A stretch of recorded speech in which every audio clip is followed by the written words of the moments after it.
Meus queridos, a paz do Senhor Jesus a todos. Hoje, lição de número 13, preparando o corpo, a alma e o espírito para a eternidade.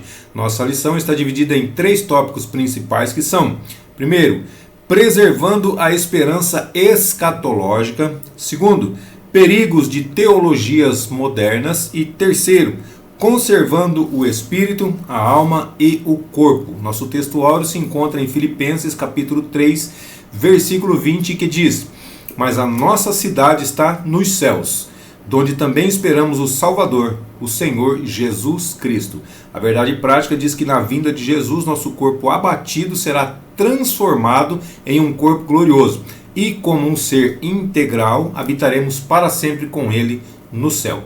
A palavra-chave é santificação. Primeiro tópico, preservando a esperança escatológica. Primeiro subtópico, o alvo celestial. Então, um fator essencial para a vida de santidade é o desejo pela eternidade com Deus. Então, são diversos textos bíblicos que nos conscientizam da necessidade de um viver santo. Hebreus 12, 14. Segui a paz com todos e a santificação, sem a qual ninguém verá o Senhor. 2 de Pedro capítulo 3, versículos do 11 ao 14. Eu vou ler só o 14 aqui. Só o finalzinho também, tá? Pulando a primeira parte. Procurai que deles sejais achados imaculados. Imaculados é sem manchas e irrepreensíveis em paz. Então, sabendo disso, Satanás ele repete a estratégia que ele adotou lá no Éden. Como é que é a estratégia? Ele busca confundir a mente do ser humano para desviá-lo também da perspectiva estabelecida pelo próprio Criador, pelo próprio Deus. Gênesis 3, versículos 4 e 5. Então a serpente disse à mulher: certamente não morrereis. Olha só, a serpente falando. Deus falou que morria, a serpente falou que não morria. Versículo 5. Porque Deus sabe que no dia em que dele comerdes, se abrirão os vossos olhos, e sereis como Deus, sabendo o bem e o mal. Então, o conceito mais comum de pecado qual que é? É errar o alvo, não é isso? Então, a nova vida em Cristo é uma correção desse alvo. Então, já que nós erramos o alvo, agora com Cristo nós vamos corrigir esse alvo, nós vamos acertar o alvo.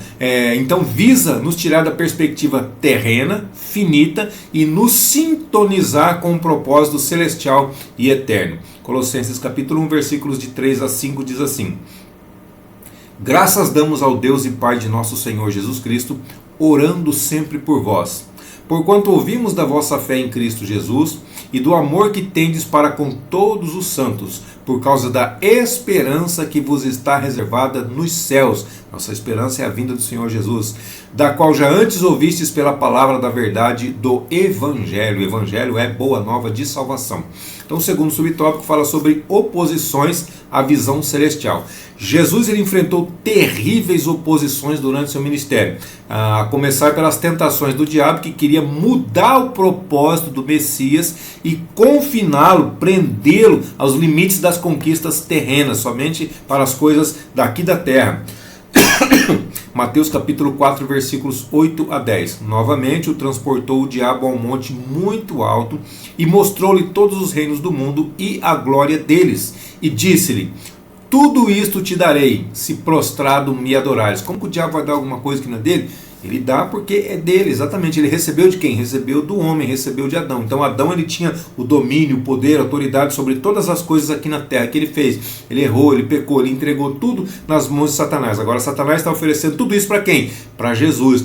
Tudo isso lhe darei, se prostrado me adorares. Aí versículo 10 diz: então disse-lhe Jesus: vai-te, Satanás, porque está escrito: ao Senhor teu Deus adorarás, só a ele servirás. Então, e também respondendo a Pilatos, Jesus ele enfatizou, ele deu ênfase: o meu reino não é deste mundo. Está lá em João capítulo 18, versículo 36. Agora, Paulo também travou grandes combates com opositores que insistiam em reduzir o evangelho a questões temporais. Então, quando ele escreveu aos Coríntios, ele advertiu acerca dos que não criam na ressurreição dos mortos, um engano que limitaria a fé cristã somente a essa vida finita. 1 Coríntios capítulo 15, versículo 12. Ora, se prega que Cristo ressuscitou dentre os mortos, como dizem alguns dentre vós que não há ressurreição dos mortos? Também 1 Coríntios capítulo 15, versículo 19 diz assim: se esperamos em Cristo só nessa vida, somos os mais miseráveis de todos os homens. Então nós não podemos esperar Cristo somente nessa vida. Temos que esperar Cristo após essa vida. Esse é o principal propósito. O terceiro subtópico fala sobre inimigos da cruz de Cristo. Então, quando Paulo escreveu aos Filipenses, ele combateu os que pensavam somente nas coisas terrenas. Filipenses 3,19. O fim deles é a perdição. O Deus deles é o ventre. A glória deles é para a confusão deles mesmos, que só pensam nas coisas terrenas. Então esses camaradas aqui, eles eram inimigos da cruz de Cristo, conforme ele escreveu em Filipenses 3,18. Porque muitos há, dos quais muitas vezes vos disse, e agora também digo, chorando, que são inimigos da cruz de Cristo. Então diante disso, Paulo ele proclamou, mas a nossa cidade está nos céus, onde também esperamos o Salvador, o Senhor Jesus Cristo, que transformará o nosso corpo abatido para ser conforme o seu corpo glorioso, segundo o seu eficaz poder de sujeitar também a si todas as coisas. Está lá em Filipenses capítulo 3, versículos 20 e 21. Então, existem ensinos semelhantes aos Colossenses, existem ensinos semelhantes a esses, quando ele escreveu aos Colossenses e também quando ele escreveu aos Tessalonicenses. Por exemplo, Colossenses 2 e 3.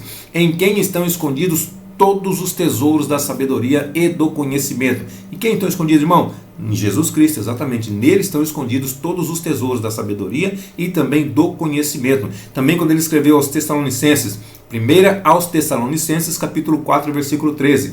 Não quero, porém, irmãos, que sejais ignorantes acerca dos que já dormem, para que não vos entristeçais como os demais que não têm esperança. Então, não se entristeça da mesma forma que as pessoas que não têm esperança, que não reconhecem que Jesus vai arrebatar a sua igreja, que aqueles que morreram em Cristo estão aguardando nós também que morremos em Cristo, para nos encontrar com eles também. Nós temos essa esperança, então nós não podemos nos entristecer da mesma forma que os ignorantes. Nós temos que ser sábios nesse sentido. O resumo desse tópico diz que a esperança na eternidade com Cristo fortalece a santificação e mantém o crente focado no propósito celestial. O segundo tópico fala sobre perigos de teologias modernas. Primeiro subtópico, um cristianismo secularizado. Então nós vivemos o perigo de um cristianismo secular, reduzido a expedientes meramente humanos. Lucas capítulo 17, versículos 26 a 30. E como aconteceu nos dias de Noé, assim será também nos dias do Filho do Homem. O que aconteceu nos dias de Noé? Ele vai falar aqui: comiam, bebiam, casavam, davam-se em casamento, até o dia em que Noé entrou na arca, e veio o dilúvio, e os consumiu a todos. Como também da mesma maneira aconteceu nos dias de Ló. Então, aconteceu nos dias de Noé, aconteceu nos dias de Ló. Jesus quem está falando aqui, tá? Comiam, bebiam, compravam, vendiam, plantavam, edificavam. Mas do dia em que Ló saiu de Sodoma, choveu do céu fogo e enxofre, e consumiu a todos. Então, agora, olha a conclusão aqui. Assim será no dia em que o Filho do Homem se há de manifestar. Ou seja, ele falou de Noé, ele falou de Ló, dos tempos de Noé, dos tempos de Ló, agora ele está falando dos tempos dele, quando Jesus vier arrebatar a sua igreja. Então assim será, vai ser da mesma forma que aconteceu nos tempos de Noé, vai ser da mesma forma que aconteceu nos tempos de Ló, vai ser da mesma forma a vinda do Filho do Homem, ou a vinda do Messias, a vinda do nosso Senhor Jesus Cristo. Então nós contemplamos que a difusão de uma teologia pública, teologia pública, que não confronta o pecado. Então, as teologias de hoje, que não são teologias, né, são falsas teologias, ela não confronta o pecado. Não, vem do jeito que está e permaneça como quiser. Não é bem assim, você vem como você está, mas você tem que permanecer, tem que se transformar de acordo com a palavra. Nós temos que nos tornar de acordo com a palavra, não é a palavra que vai se tornar de acordo conosco. Não, negativo, é o contrário. Nós precisamos nos transformar e agir de acordo com a palavra. Então, a teologia pública, ela não confronta o pecado, ela não bate contra o pecado. Então, ela confunde, ela empobrece o sentido da fé e ela enfraquece a missão da igreja. Qual que é a missão da igreja? Ide por todo mundo, pregar o evangelho a toda criatura. Nisso, essa é a missão da igreja. Então, essa teologia, ela enfraquece também a missão da igreja. Então, quanto mais secularismo, menos poder. Jesus espera que nós conservemos os verdadeiros sinais. Quais são os verdadeiros sinais, Valdecir? Marcos capítulo 16, versículos 17 e 18. E estes sinais seguirão os que crerem. Em meu nome, no nome de Jesus, em meu nome expulsarão os demônios, falarão novas línguas, pegarão nas serpentes e, se beberem alguma coisa mortífera, não lhes fará dano algum, e porão as mãos sobre os enfermos e os sararão. Valdeci, por que eu não vejo mais sinais hoje em dia? Por causa do secularismo, exatamente por conta disso. Então, se nós tirarmos o secularismo de dentro da igreja, se nós voltarmos à fé, à verdadeira fé, à origem, à palavra de Deus, o que vai acontecer? Todos esses sinais continuarão nos seguindo, porque os sinais já nos seguem desde quando Jesus foi. Ele falou, não, esses sinais seguirão os que crerem. Eis que eu estou convosco todos os dias até a consumação dos séculos. Se Ele está conosco, e Ele também disse, vocês vão fazer coisas muito maiores do que as que eu estou fazendo. Então, por que não está acontecendo? Por causa do secularismo. Então, nós precisamos voltar à raiz, precisamos voltar à base, precisamos voltar à palavra de Deus, para que tudo isso continue acontecendo em nosso meio. Então, tudo isso na perspectiva e também expectativa da eternidade. Aí entra o segundo subtópico, que fala sobre falsos discursos. Então, o cristianismo moderno, ele corre um sério risco de ser marcado mais por discurso, por falácia, do que pela prática propriamente dita. Tiago 1,22. Olha que a advertência de Tiago aqui, ó.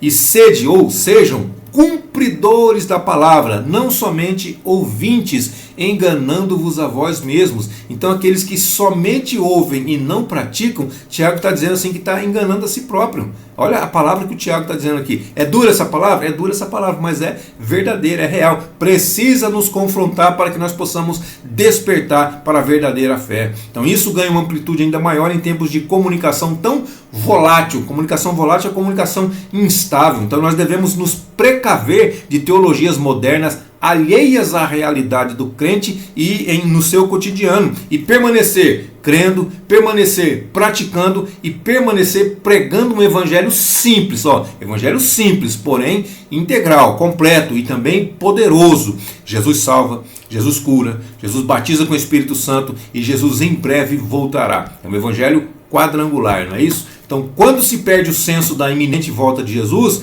compromete-se o valor da santificação ou da santidade. 1 de João capítulo 3, versículo 3. E qualquer que nele tenha esta esperança, purifica-se a si mesmo, como também ele é puro, ou seja santo, assim como ele é santo.